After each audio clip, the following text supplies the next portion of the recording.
गुड़ा साहब जो है ये सब बिल्कुल फ्रॉड बोल रहे हैं, गलत बोल रहे हैं, लेकिन सब कुछ सही है। अगर कुछ गड़बड़ नहीं थी तो डायरी फाड़ी क्यों, छीनी क्यों?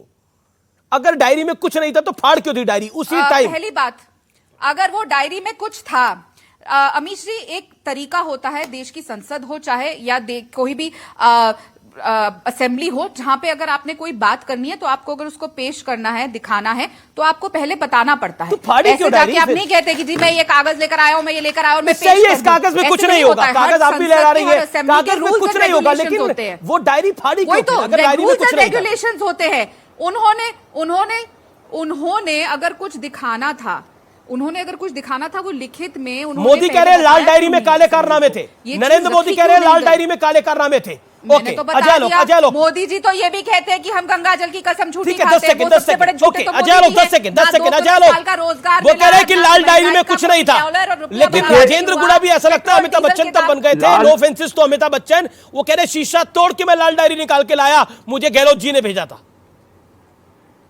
राधिका खेड़ा का एक बड़ी बात है कि एक विधायक सदन के अंदर स्पीकर हलवा थोड़ी था। सबसे बड़ी बात है कि वे एक विधायक, एक मंत्री जिसको बर्खास्त कर दिया गया, वो सदन में पहुंच के स्पीकर के सामने डायरी दे रहा था, वहां पे उसको मार्शल्स ने गिरा के, मंत्रियों ने गिरा के डायरी छीन ली। इससे बड़ा प्रूफ क्या होगा? विधानसभा की लाइव रिकॉर्डिंग होती है। हिम्मत है तो राधिका खेड़ा प्ले करवाए नेशनल टीवी पे। समय यहां पर इतनी इजाजत दे रहा है और इस समय हमारे साथ जुड़ रहे हैं राज्यसभा के सांसद, आम आदमी पार्टी के नेता राघव चड्ढा। सीधा राघव चड्ढा का हम रुख कर सकते हैं। राघव जी, आपका अभिनंदन है।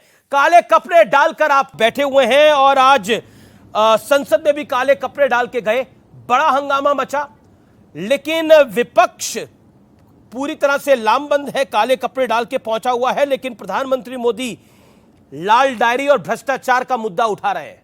देखिए, जहां तक लाल रंग का सवाल है, अगर आज किसी लाल चीज की चर्चा इस देश में होनी चाहिए तो लाल रंग का टमाटर की चर्चा होनी चाहिए, जिसका भाव आज आसमान छू रहा है। मुझे लगता है प्रधानमंत्री जी को लाल डायरी के बजाय लाल टमाटर के बारे में सोचना चाहिए, लाल डायरी और सदन के भीतर आकर जवाब देना चाहिए। ठीक है, लाल डायरी की बजाय लाल टमाटर पे बात करनी चाहिए। तो मैं ये बात पूछ लेता हूं आपसे, ये काले कपड़े क्यों?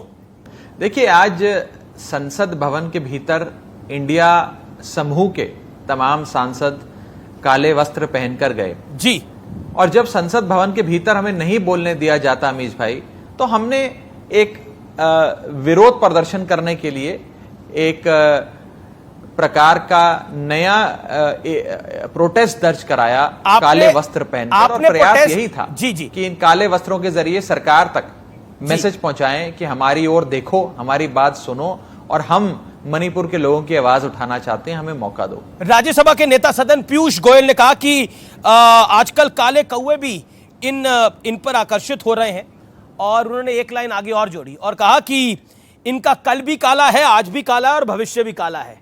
काले कौवे और आपकी कहानी भी आजकल काफी फेमस हो रही है, हालांकि आपने एक ट्वीट भी किया फिर।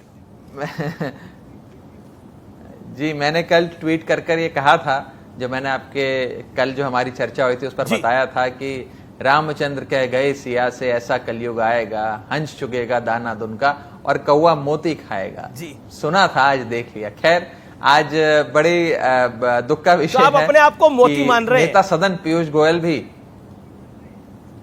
मैं तो आज के दौर को कलयुग मान रहा हूं जी, ये तो कलयुग है। आपने नेता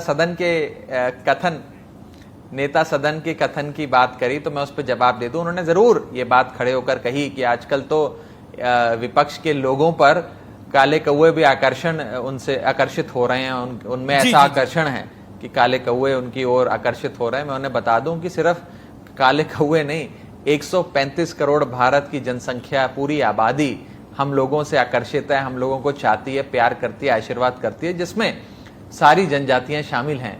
ये तो आपका दुर्भाग्य है कि आपकी ओर आजकल कोई नहीं देख रहा, हमारी ओर दुनिया देख रही है। और मैं पीयूष गोयल जी को कहना चाहूंगा कि हमारे वस्त्र काले होंगे, हमारा दिल काला नहीं है, दिल आप लोगों का काला है। प्रधानमंत्री मोदी ने आज परिवारवाद और भ्रष्टाचार पर बहुत तीखा प्रहार किया। अरविंद केजरीवाल और संजय सिंह दोनों आपके साथी हैं, एक मुख्यमंत्री हैं, एक राज्यसभा में आपके कलीग हैं। दोनों इस परिवारवाद के मुद्दे को बहुत ज्यादा उठाते रहे हैं, लेकिन अब इन परिवारवादी पार्टियों के साथ आप हैं, चाहे वो कांग्रेस हो, चाहे वो लालू यादव हो, चाहे वो अखिलेश यादव हो, चाहे वो स्टालिन हो, चाहे वो ठाकरे हो। बताइए। क्या आपको लगता नहीं है कि आपका वोटर देखिए, जिसको आपने एक आज- अलग राजनीति ऑफर करी थी वो क्या सोचेगा कि आप भी इनके साथ मिल गए? देखिए अमीश भाई, आज देश कई बड़ी चुनौतियों का सामना कर रहा है। महंगाई है, बेरोजगारी है, एक निकम्मी सरकार है, निर्दयी सरकार है जिसने पूरे देश में आज एक असुरक्षा का माहौल फैला दिया है। देश को बचाना है तो सबको साथ आना पड़ेगा।